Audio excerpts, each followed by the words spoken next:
There is no waste in nature. When a tree falls, it's only halfway through its life. When a bear or an animal finishes eating food and processing it in its body, that becomes fertilizer for future life on the forest floor. So it's a beautiful thing, the way nature has worked this all out. There is no waste in nature. The human animal is, in fact, the only animal on the planet to create waste that nature cannot process. One of the reasons I got involved in this industry is to highlight the issue of waste as one of the most important environmental issues of our time. And I think a lot of other issues have gotten a lot of attention. We've been really lucky. I think recycling is getting more and more popular. But I think the idea of garbage in general, of landfills, of being done with something, putting it in a bag or putting it in a can at the end of your road, that it just goes somewhere. And the truth is, that somewhere is also a place on this planet that we all share. Really, when it comes to landfills, it's a NEMU, not in my universe. I not only don't want it in my neighborhood or my backyard, I really don't want it in my county, and frankly, I don't want it in my state. Put it somewhere else. Well, everybody else feels the same way. Well, what if we took a stance that said only in your backyard? You generated it, you deal with it. I think there's some value in that. It would make people start to think a little harder about, well, what am I doing? Where is this going? Whose problem really is it? Now, you have to understand that in Seattle, we don't have our own landfill. We instead contract with a landfill that's actually located in Oregon, some 250 miles away. And in order to get the trash there, it has to be loaded onto trains, a mile-long train filled with trash. The train leaves at 3 o'clock every day from Seattle except for Saturdays. It goes 250 miles to Oregon, where it then goes up a hill into this huge landfill where in the winter they actually have to heat up the cars in order to dump all the garbage. And it's a huge landfill, and there's a huge 30-foot tall chain link fence near the top of the landfill, and then another one further away, a smaller one, just to catch the plastic bags that are blowing. It's a really amazing place to go to. And we're all paying for landfills around the country. Everybody in the U.S. is working with some system, whether it's a municipal system that manages their own waste locally or if it's a system that ships their waste to other parts of the country. And, there's so many different models in how that works. The resources involved in picking that up from your curb, taking it to wherever its destination is, and then having to dispose of it, you're still part of that. And the reason you should care is because that's going to make a difference for the environment, for the economy, for your costs, for all of the things that you care about. It's going to make a difference. In economics, there's this term of externalities, and there's a lot of costs out there that we collectively bear as a society, whether it's habitat destruction or whether it's costs that are directly being imposed on us as citizens who didn't ask for those costs to be put on us. So the cities are under huge budget pressure right now, and they need to cut their costs. And if they can cut their costs in terms of how they're managing their waste and start to make more money off the recycling, so these plastics they can make money off of if they get them separated and people are actually recycling them. And the same thing with compost. So it's a really can become more of a fiscal issue than an environmental issue in some cases. Our latest statistics is that even with the recycling as high as it is in King County, that still more than half of what's going into the landfill could be recycled or reused. Seattle with its premier recycling program, it's the program in the country. Probably people in San Francisco might argue with you. And 60% of the residential waste is still recyclable, so we're not 70% of the commercial waste oftentimes is recyclable, so there's a huge opportunity. And by recyclable, I mean there's collection programs, there's markets, there's technology. It's not esoteric blue sky stuff. It's worth noting that garbage is more expensive than recycling, and for a good reason. You haul your garbage off to a dump, and it gets covered and buried there, and that location, that site, then has no more use, whether it's that land or the product you're putting inside of it. So 3.5 million tons of garbage in the current Cathcart landfill took us 12 years. That was it. It's a 56-acre landfill. You can do the math on how high that was. When it was done, you're not really done. You just don't get to use it for a revenue purpose anymore. Now it becomes a revenue extractor. And you now spend money to maintain this carefully contained trapezoid of trash. You pull out the gas, that costs money. You pull out the water, and you treat that water. And then you sink monitoring wells around the landfill, and you monitor those landfills to trace the extent of the third law of thermodynamics: everything leaks. And all of that costs money, and it's money against which you're not making revenue, so therefore it is now a cost center. Landfills in general, in the 30-year post-closure period, are somewhere in the neighborhood of $20 million. You ask yourself, why should things go to landfill? Why should we use space, land for garbage? Is that a good idea? I mean, I think we're all starting to see that this world we live in isn't all that big. If your only measurement is dollars, then I think one could make the argument that yes, people here are paying the full freight of their garbage. I mean, in fact, it's dramatically inflated. Their garbage bill is paying for salmon habitat restoration and graffiti removal and lots of other things that the municipalities do that are good, and those things are funded through utility taxes. But I also believe that if you count the impact on the world and the environment, then there's no doubt that we are stealing from the future. Tipping fees provide a significant incentive. A lot of what we see, if we can't, let's say make money or extract value from the commodities, we need to cover our costs through the avoidance of disposal fees, and that's a big incentive. And so when you have markets like Seattle or Vancouver up in Canada, which is part of my area, where they have high disposal fees, it's for a reason, because they're trying to promote recycling and wasting less. We've got excess landfill capacity, but the issue is really conservation of resources, wise use of resources. If you have waste, you're inefficient, you're wasting money. It's an opportunity to reduce costs, increase profit. So from a commercial standpoint, waste represents an opportunity to be more efficient and more profitable. Go visit your landfill. Go see what you're putting in there. See what it looks like when you and your neighbors and everybody else conglomerates their trash. Come to the transfer station, it's closer.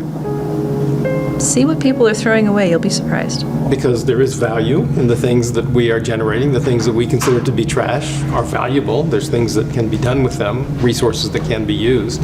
And secondly, we live on a finite planet. There's only so much stuff that we can generate and then turn into trash. We throw way too much away in our society, and whether it's scrap metal, cardboard, paper, food waste, plastic, all that stuff has a better use, and it really makes no sense to landfill it when you can recycle it. Pollution is a resource out of place, it's back to Barry Commoner, and so if something's going in a landfill, you're kind of giving up on it. As though you're taking trees from the forest and you are harvesting them and then depositing them in the landfill. You're taking barrels of oil from the oil fields and you're depositing those in the landfill. You're taking money from the communities, opportunities for jobs, so on, and depositing and throwing all that out. Arguably, in a post-apocalyptic Mad Max universe, we're going to be mining those landfills for the resources. So you could say, wow, that's actually the world's slowest materials recovery facility. Put it in a dirt pile, send it into the future. Some of the organics decay, not many. Some of the organics decay, then we unbury it. Woo, smells bad. And we go back in for the metals and the glass and the plastics that we can no longer mine from the earth because we already got them all. So all those things that we've thrown away for all these decades in landfill may become very valuable. And what a shame it is, in my opinion, to spend the resources of both the human resources and the financial resources to fight over things like oil. Turn around, make a plastic component, then use it for 2 minutes or less, and throw it in a landfill forever. What a waste. We just got to change the way we do things. We need to look at actually the whole stream of everything kind of in terms of its whole life assessment. How much impact is there in the mining of the material? How much impact is there in the manufacturing of the product? How far does that product have to be transferred in terms of transportation and energy costs? And then how does that get installed and how toxic it is and all these kinds of issues? And then at the end of that product's life, what happens to it? and taking a hard look at that. And then asking the question, do I want to participate in this? Do I want to add to this? And I think most people would say no. I think if they really knew what went into manufacturing and what went into disposal, that they would make an educated decision. And I think most of what we generate because we've been told that it's okay to waste. And I think it's time to tell a new story.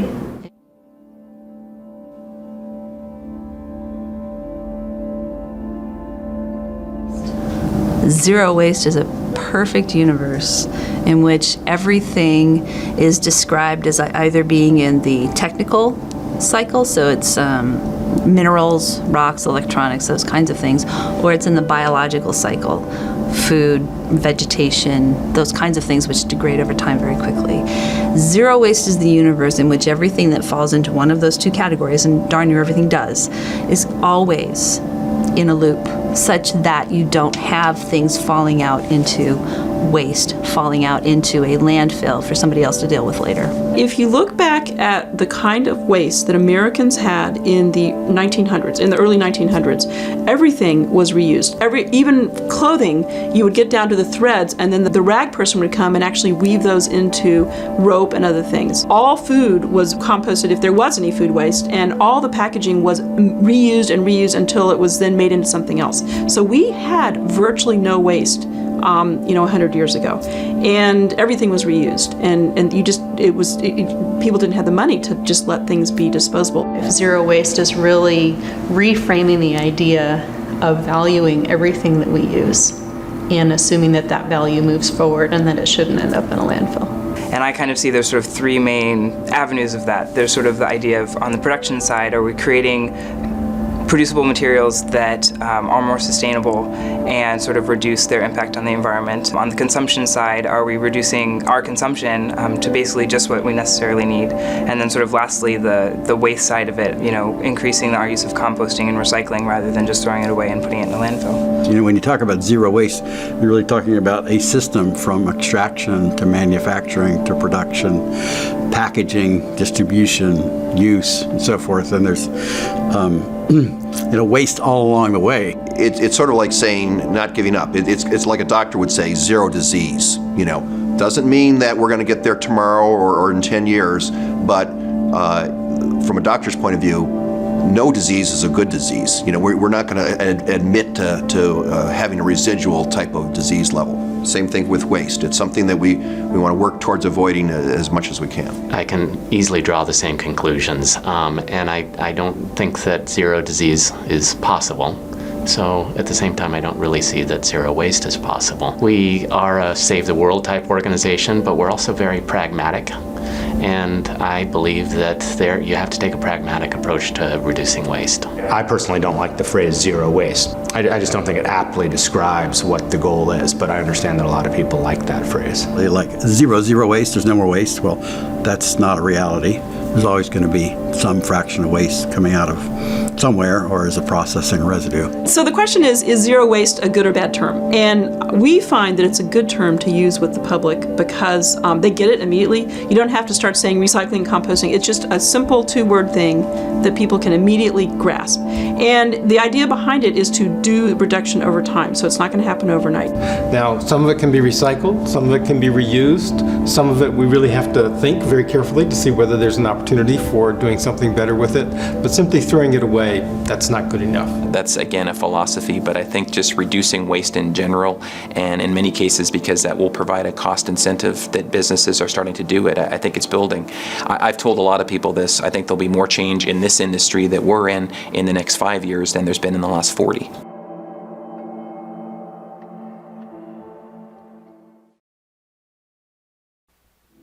I think people look to Seattle as an example of what is possible. For that, the partnerships for the utilities and the private businesses, the sort of policies and incentives that are in place to make it a more economically, attractive thing for businesses to do, and the services that are available. And we have some very innovative haulers and collection services here for people, and there's lots of opportunity to recycle a lot of different materials. Humans are very creative, and somebody will figure out how to make money taking even the least likely candidate for reuse and turning it into something fabulous.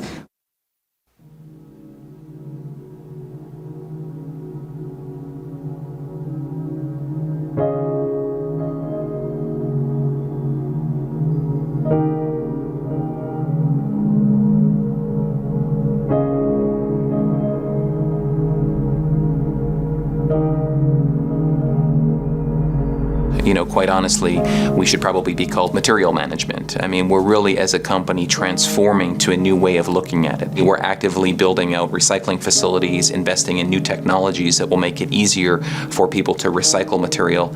And then what can't be recycled and becomes waste, we're also finding ways to try and extract value out of that waste by maybe turning it into things like renewable energy. One is the fact that we're using landfill gas and converting it to electricity, and we sell about 8.6 megawatts of electricity back to the city of Seattle.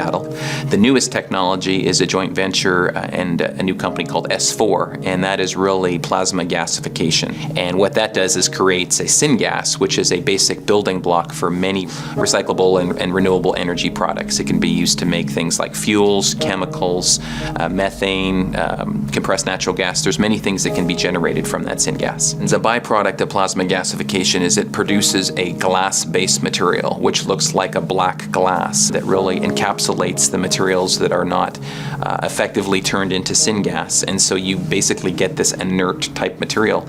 And we're looking at potentially using that for road base or different things that could be reused, or if we have to, potentially landfill it, because it's a small fraction of what went in initially that comes out as this residual inert type glass material. Contamination is still a major challenge in this business. And some of the technology we're working on, like plasma gasification, doesn't really care about contamination, but that's not going to be the end-all solution for everybody. Clearly, that's kind of an end-use product. Once recycling's taken place, gasification might occur. But I think farther upstream, it's still contamination, and people just, I think, don't realize how their small actions at their home or at their business can really affect it on the back end.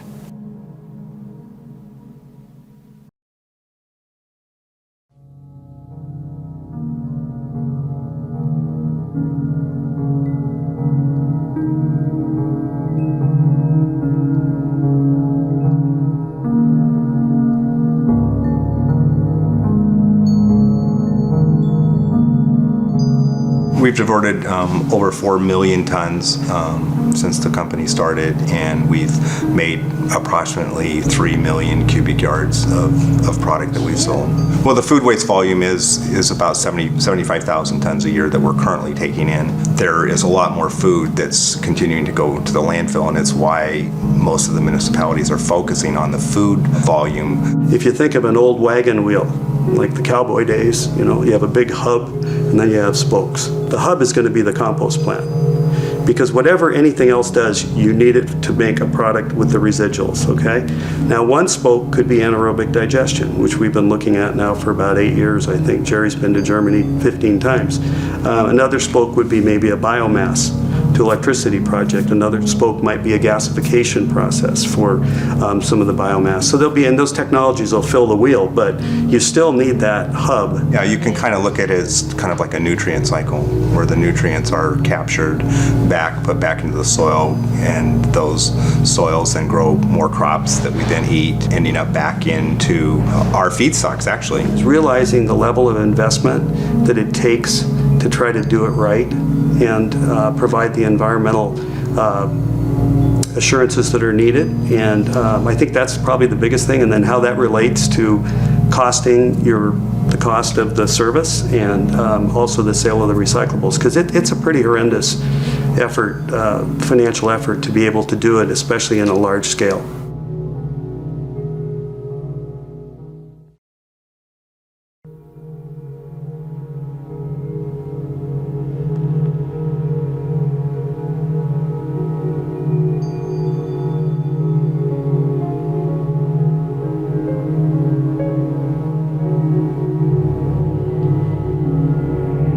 Our guesstimates are that there could be anywhere from 10 to 13 million gallons of used cooking oil in the state of Washington alone. A year? A year, yeah.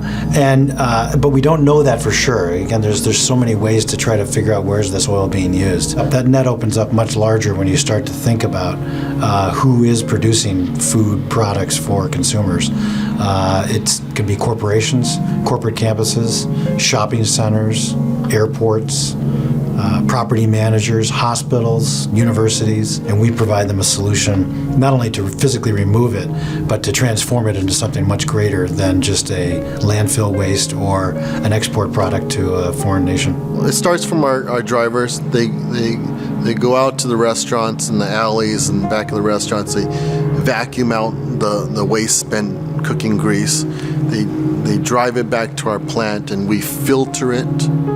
And we put it through some centrifuges to take out water and take out solids and food and particulates. Clean it up, we add methanol and a catalyst, and it separates oil and glycerin. What you have at the end of the day is biodiesel and glycerin, and glycerin is our byproduct, and that methyl ester is the biodiesel ready for your engine. The clients we serve, we're taking a waste stream from their business and transforming it into jobs and taxes and low carbon fuel.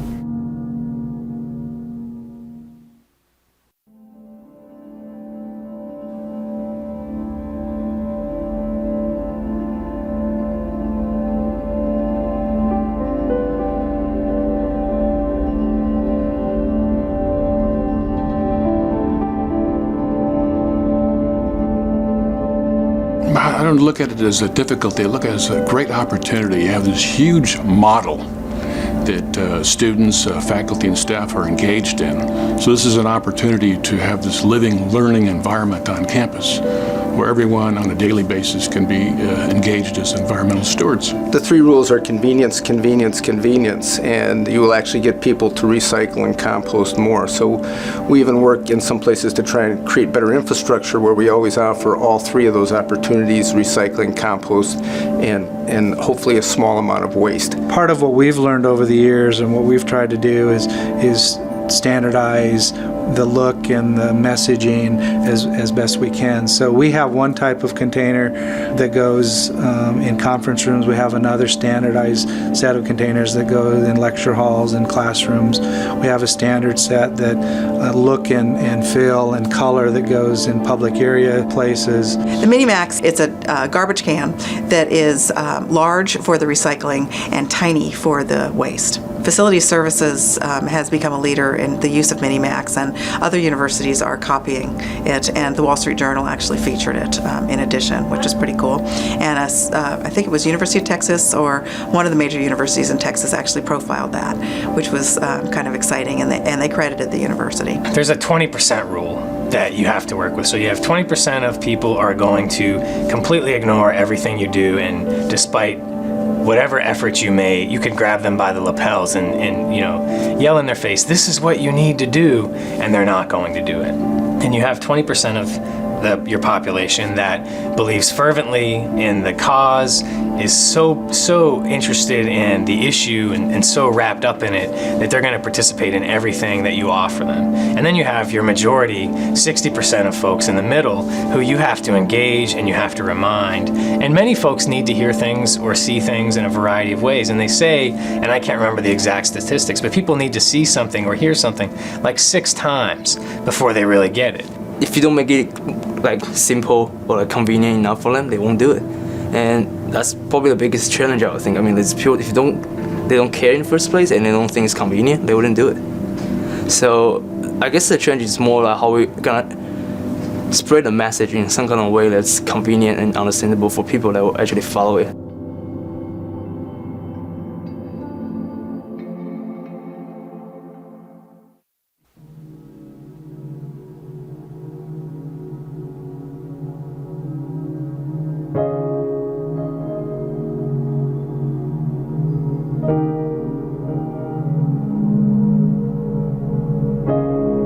We've gone a long ways in a short amount of time. 6 years ago, we recycled just 12% of our waste. And while we're striving for zero waste, we're happy that we're making progress in the right direction. We've gone from 12% to as high as 85%. And right now for the year, we're averaging at about 80% rate. So our goal is to get to 90 ultimately. I think that might be feasible, and we're taking one step at a time. And to do that, we're going to have to sort our garbage. And when 80-90% of our waste stream was going to the landfill, the thought of sorting that was just too much to bear. Now that we're down to a 20% of the waste stream, it's a little more conceivable to say, hey, if we're going to push up our recycling rate, let's go get the stuff that's in the landfill-bound waste and sort it. So sorting plays an integral part in really driving up the rates. And to try to convey that recycling program to the front of the house, to the guests, is a challenge. So we've gone to a completely compostable serviceware that we serve at our concession stands to try to accomplish that. And we've pretty much eliminated the garbage stream for the front of the house. So as you walk around Safeco Field, you'll find about 500 compost containers and only 17 garbage containers. We try to pair up a PET plastic container with every compost container to reduce the contamination. But we pretty much, for the front of the house for the guests, have defaulted to recycling. When the folks come to the ballpark and see that we can do it here, I hope they realize they can do that at home, they can do it at work, they can influence their school. That's what I really hope they walk away from here, seeing that, hey, if you can do it in a ballpark in this big of area with this many people and all the complexities, just take something from that, and ultimately we can do some good things.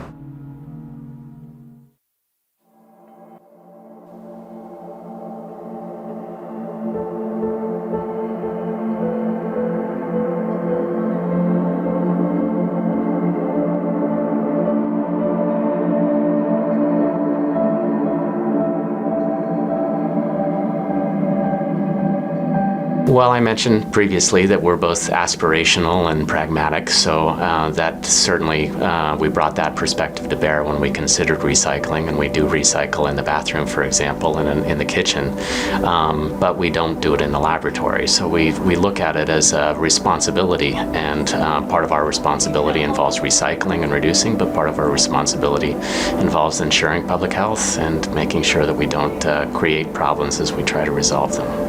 But it's great to know that we don't have to throw away tons of styrofoam boxes every day, because to stay at the temperatures we need, pretty much everything gets shipped in styrofoam. Tons of packages every single day and a lot of styrofoam. A lot of them will come with one small little item in a big, huge box of those peanuts, and it's so nice to be able to just have that recycled, don't have to worry about it. We have a place, over against a wall that we just put that. I think honestly it's made life a lot easier to have these resources here, as opposed to trying to think about, okay, what are we going to do? Are we going to fill our own personal garbage receptacles with all the styrofoam? Are we going to take this huge, printer cartridge and put it somewhere where it could leak everywhere? It's like, nope, it just goes right there and we don't have to think about it.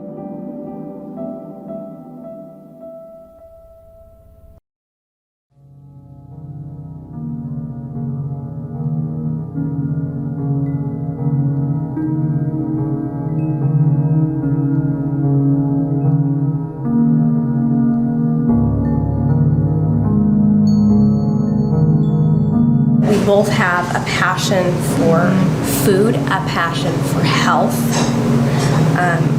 We care about our community. We use our food scraps to help local farmers feed their livestock. So it's amazing what trash can do. If it's meat, he doesn't want meat to go to the livestock, so we take that home for our dogs. If it's anything that can be composted that the pigs wouldn't eat, like eggshells and stuff, we put that, and we have a composter outside now, and we put that all in there. We have a waiting list for the pig buckets of pig food. We have some customers that know about it and they want it for their chickens in there, so we have a waiting list of when one person's done, they want to get it. And we have certain people that want compost from us, and so the people that do know are eager to jump on and help and be a part of it. Almost everything we've done has saved us money. Getting the food scraps and the composter and doing all that, we were able to cut down, get a smaller dumpster, and that saves $100, $150 a month.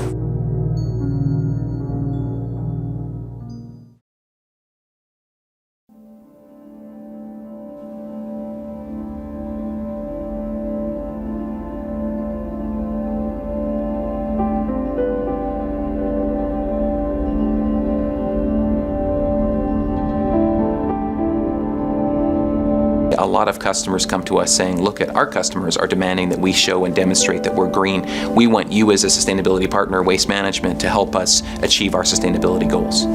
And luckily for us, with the contract that we have with the City of Seattle, is we have an incentive program that encourages us to work with customers to reduce waste. Because the City of Seattle knows that over time, creating more and more and more waste is actually not the best use of community resources and tax dollars. And so for us as a hauler, whether we're hauling garbage or recycling, we do have a preference.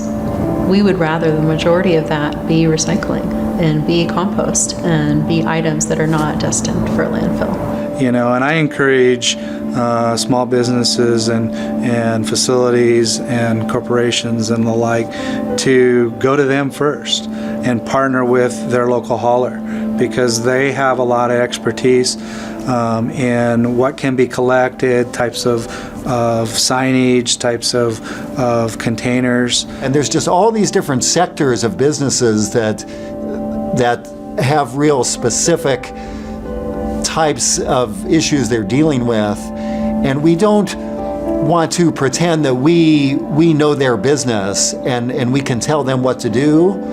But if they have a recycling or a waste question, sometimes we can help them, and we can tell them what we think is needed as far as reducing waste. So we do one-on-one. We work with business associations. We really do a lot of that. It can be definitely overwhelming, but I think that is exactly what Resource Venture is all about, is helping people wade through, navigate the choices. And it's a free service to them. So, we come in and we say, let's take a look at what you have in place now. Let's take a look at your garbage bills.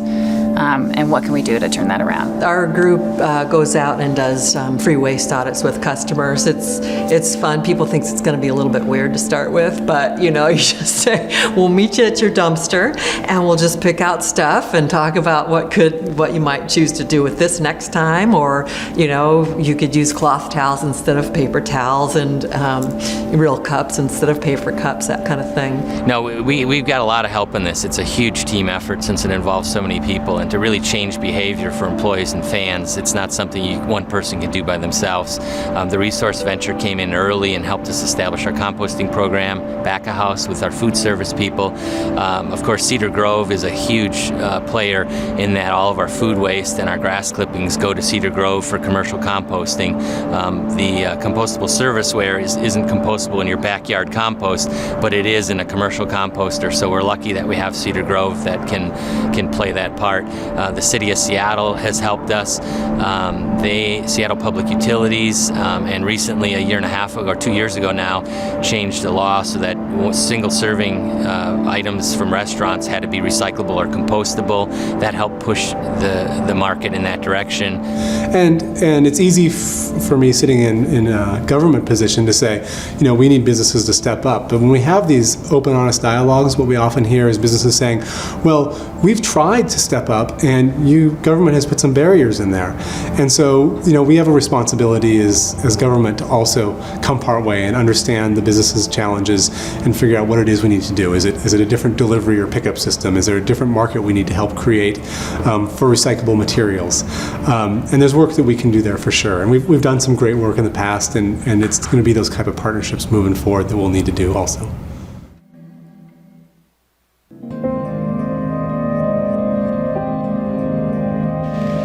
Zero waste initiatives for businesses start with the Green Team and doing a baseline analysis of all of the waste that's generated on site from that business, whether it's an office building, whether it's a restaurant, whether it is a manufacturing site, and taking a look at production, everything that's purchased for that site, and then everything that's disposed of. What we advocate for is for people to just take small steps. We're not talking about people changing their life overnight. And I think that's what sort of freaks some people out, like, oh my gosh, I'm gotta become green automatically and overnight. And that's not really what happens for most people. It happens over time. I think a lot of companies look at something like this and think it's just too big.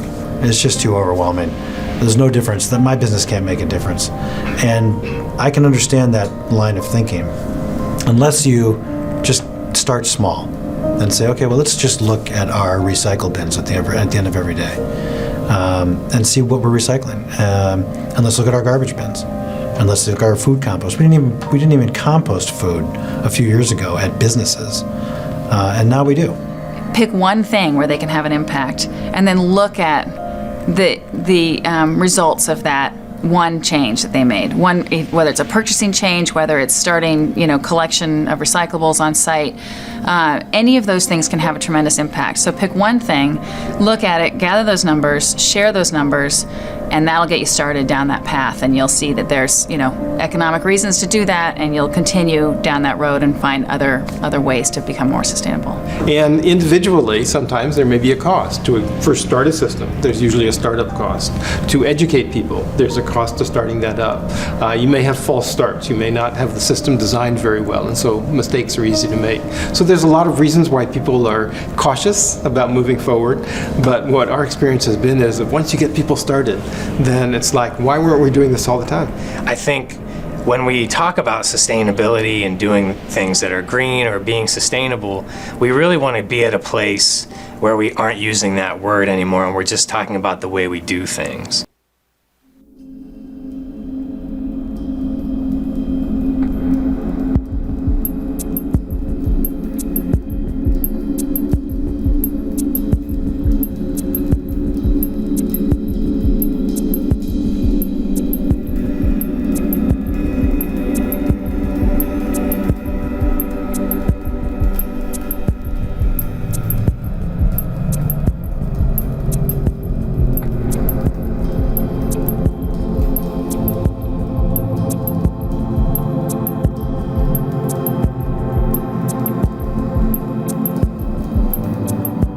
Get rid of the trash can under your desk. Go to a centralized trash can in your office environment so that people understand when they have to carry their trash down the hall, really why did they generate it in the first place. Every single office, every single desk area, in fact, there'll be a couple desks in each office space, and everyone has their own recycling receptacle. So it's not like there's just one for a big room. There's many, many, many, which is great. Right, I got rid of a garbage can in my office 2 years ago. I don't use it at all. In fact, I don't actually have garbage. Because I'll take it out to the main area. And I can't just, even though the garbage can's right there, recycling bin's 10 feet away instead. It's not a big deal to do that. And then after you do it for a while, you get in the habit of it.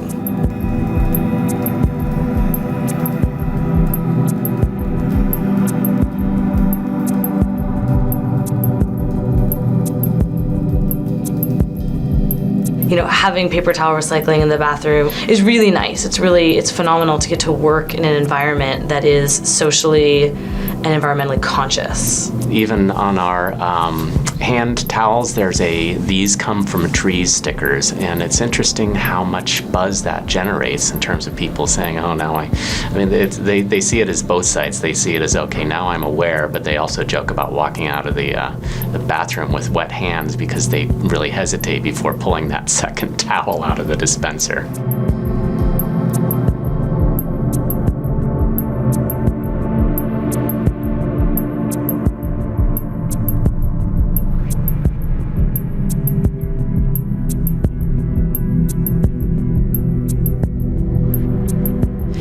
In Seattle, the tiering of pricing for your disposal of trash is higher than if you do recycling or if you do compost. We compost at home and recycle at home, so it's kind of just second nature for me to do that kind of stuff at work. Some people I noticed don't really realize, oh, we can compost this, like there's a food container or paper towels that are dirty, you can put in the compost, and it's just a matter of put it in the right bin. They're all next to each other in the garbage. We make it pretty easy. We've looked at it, and the people who actually do, take their waste and they put it in the recycling and they put it in the trash and they put it in the compost and separate it out. The time that they spend doing that is not significantly more than the time that other people spend doing it incorrectly.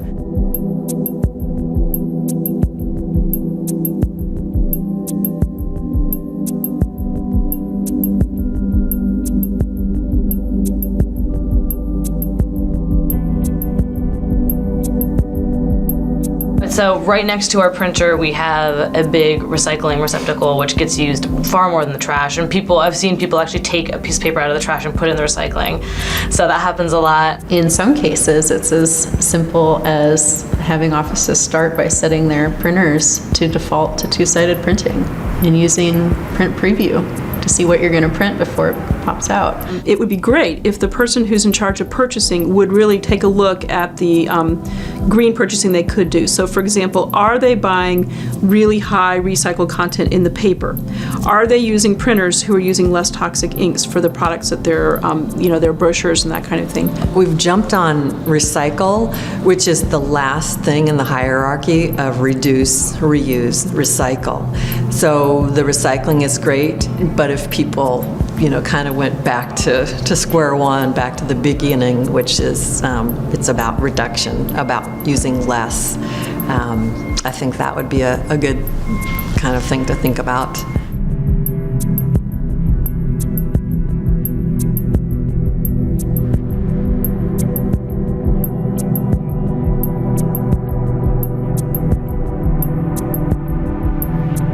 We are so lucky here in the Pacific Northwest. We are full of very creative, private recyclers that have found recycling and reuse solutions for everything from bicycle inner tubes to styrofoam, things that would normally end up in the landfill. In January of last year, we for the first time, styrofoam block, there was an ability and a market to divert that. There was never a local processor that would take styrofoam block. It's not heavy, so it's not a lot of weight, but it takes up an incredible amount of volume. So we piloted in the health sciences complex where they get a lot of shipments, lab supplies and those such. So there was a lot of styrofoam. Once we got that up and running and the vendor was picking up regularly, weekly, from our facility as we collected it, and we knew what type of bags worked well for people to put them in there. We educated people on, what could go in there and what isn't allowable. And then we launched it campus-wide. We'd like to let people know that recycling for batteries and for the printers is not just for office stuff. If you have a cell phone battery, you can put it in there. Things like that, trying to make people realize that this is a resource that they can use not just for work-related items, but if they come in and they happen to have a ton of stuff or receipts, that they can use this recycling as well and be sure that they are taking advantage of that resource.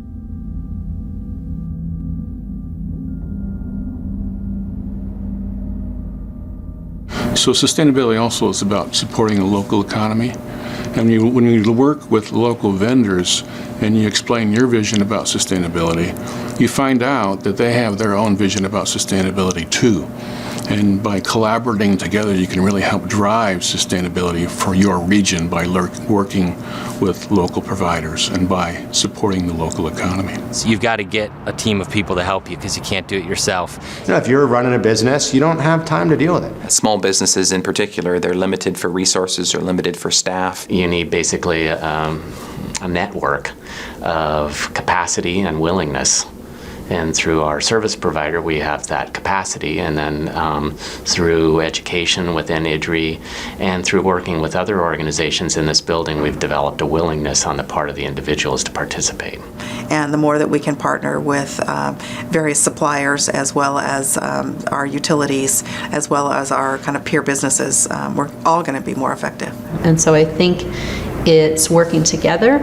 I think it's making commitment as a company, setting some goals, writing them down, making sure everybody knows what they are, and then working toward them and making sure that everybody can participate in a meaningful way toward that and be part of the success.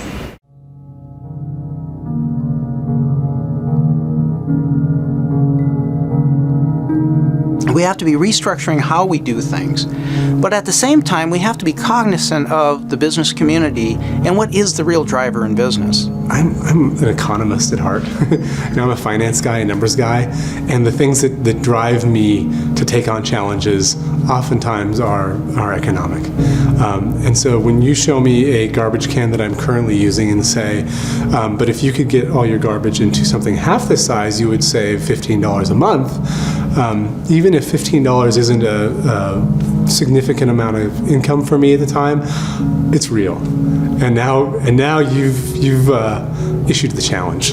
In this day and age, it's not just about the environment, it's about the economics. And we've spent a lot of time over the last few years making sure that our system is efficient and is viable, economically viable. And so when I talk to the campus community, I can go out and tell them that it's not only the right thing to do for the environment and the planet and our university, but it's the right thing for your pocketbook, because it is cheaper for the campus, and we do have large amounts of avoidable costs because of the things that we do. I mean, I think in general, everyone wants to do the right thing, but clearly there's a cost barrier to some degree.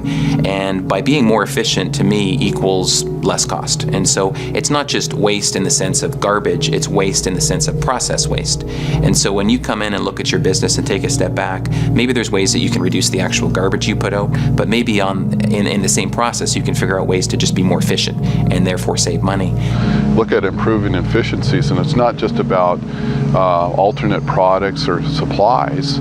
It's about eliminating excess and looking at that consumption part of the equation. I would say that it's essentially been cost neutral, that we've taken our resources, we've used them more wisely, and we've ensured that they've had the greatest impact possible.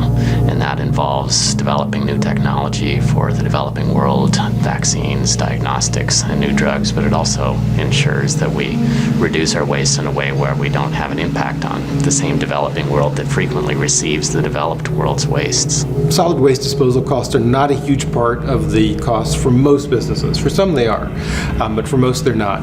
But they actually are able to help foster an environmental ethic in their employees, which every evidence that we have demonstrates that improves people's morale, it makes people more cooperative, more ready to work, and it provides you with a marketing, an ability to market to the public as a company that really cares about the environment.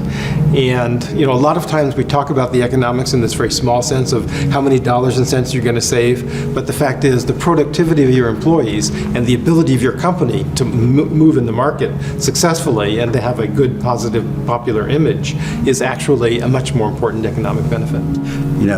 It's all about environmental benefit, brand value, and your customers, and saving money, right?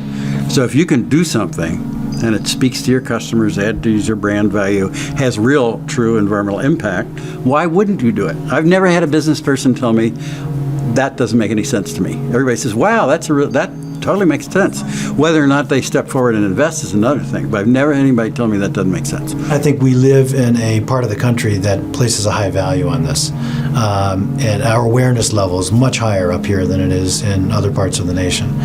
So I think that it has moved from an esoteric, unusual thing to a thing that brands really do want to attach themselves to.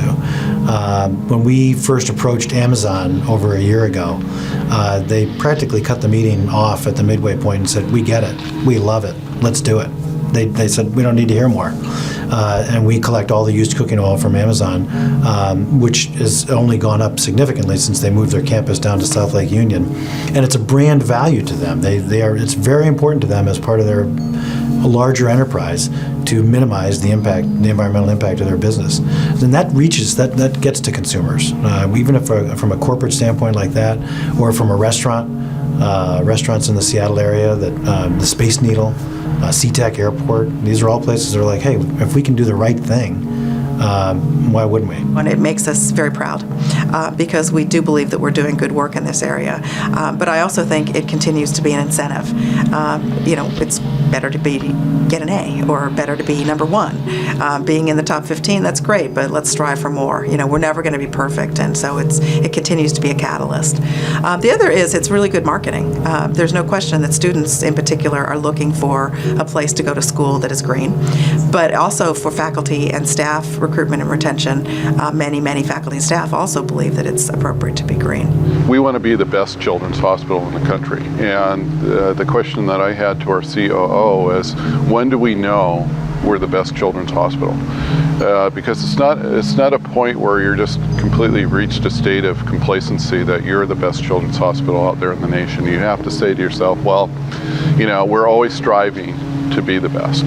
And so striving to be the best means that we're looking at our processes and say that they're not perfect. But we're developing goals and strategies to say that we're trying to align the best processes going forward. And the lesson for me is, and I think it's pretty universal, is that if you really do reduce waste, in fact, you will save money. And many times that which is environmentally beneficial is also efficient and will result in money savings, cost savings, stronger financial statement. It's time to retool. It's time for everybody to retool. There's never been a better time. This economic crisis should be an economic opportunity.